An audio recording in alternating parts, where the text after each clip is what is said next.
Alors moi je reviens d'un voyage de 7 mois à travers l'Amérique du Sud avec une fanfare. Et ce qui s'est passé, c'est qu'un jour un pote m'a appelé en me disant «Ah punaise, j'avais un projet pour partir avec des musicos.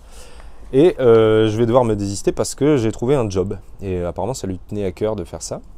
Et de ce fait, moi j'avais juste à rencontrer ces types que je connaissais ni d'Ève ni d'Adam. Et simplement faire leur connaissance, apprendre à connaître le projet. Et puis en théorie ça allait bien se passer. Ce qui s'est passé, c'est que du coup, je me suis pointé à Marseille, puisque c'était là globalement où il y avait la plupart des gens du groupe qui y habitaient. J'ai trouvé un job là-bas, le projet m'a super enthousiasmé, je suis parti.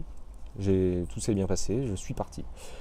Ce qui m'intéressait avant tout, c'était de savoir si on pouvait vivre de la musique. Vivre en faisant la manche, tout simplement, dans la rue, avec un groupe, et savoir si on pouvait se dépatouiller et à quelle échelle. Si c'est sûr que si tu joues toute la journée, tu vas y arriver. Mais on voulait savoir combien de temps on pouvait s'accorder à côté de ça.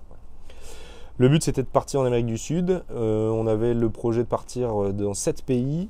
On n'a malheureusement fait que 6. Donc on est arrivé à Buenos Aires au Chili. Ensuite on est parti à l'est vers l'Argentine. On a croisé l'Uruguay, on est allé jusqu'à Rio, donc on est remonté un peu sur la côte est. Et ensuite on est reparti dans l'autre sens pour aller jusqu'en Bolivie. Et on est remonté depuis la Bolivie jusqu'au Pérou, à Lima. Et de retour à Buenos Aires pour prendre l'avion. Bon là je vous le dis, ça prend 2 minutes, en vrai ça prend 7 mois. Le truc c'est que on a dû acheter un camion, faire des demandes de sponsors pour avoir un peu d'argent, mettre de l'argent aussi de notre poche. Et on s'est dit aussi qu'on aimerait bien faire du vélo parce que c'était pour nous une façon simple de voyager, pour rester proche des gens, pour croiser des gens dans la rue. Et pour la musique, on choisissait de jouer un jour et un endroit où faire la manche. Et si ça marchait, on revenait le lendemain. Après, au-delà des concerts dans la rue, on fait beaucoup de mise en scène, de répétitions, et puis aussi en passant par l'écriture des morceaux. On jouait en général 3 fois une demi-heure pour éviter que les gens ne se lassent, et surtout pour qu'ils puissent venir nous poser des questions, nous parler, nous inviter, enfin faire notre connaissance, quoi.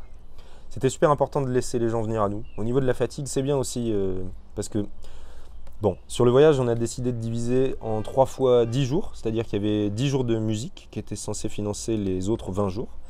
Qui sont 10 jours de vélo, donc globalement la détente, le sport, le côté un peu allez on se fixe un objectif, on y arrive, et 10 jours de vacances.